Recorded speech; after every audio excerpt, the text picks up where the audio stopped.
এজন্য একজন কবি বলতেছে, কুন তাওয়াক্কুল বরখুদা হর সুবহ শাম, কুন তাওয়াক্কুল বরখুদা হর সুবহ শাম, মেরা সানু রিজকতু আজলা মাকাম।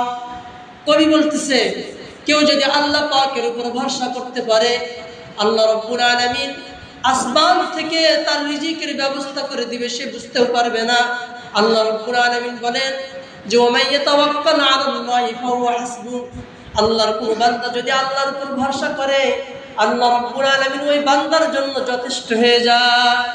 আর আমাদের দিকে বৃষ্টি না হলে আমরা করি কি? ওই টিবল আছে, আল্লাহ আমি জুম্মুন মিসলি গুনাহগার, মিশরের মধ্যে তো আমি আর নাই, মিশর ছেড়ে আমি অন্য দেশে চলে আসছি, আমি হলাম সবচাইতে বড় গুনাহগার। আমি গুনাহগারের কারণে তুমি মিশরের মধ্যে পানি দিচ্ছ না, আমি তো ওই দেশের মধ্যে আর বসবাস করতেছি না, দেশ ছেড়ে আরেক দেশে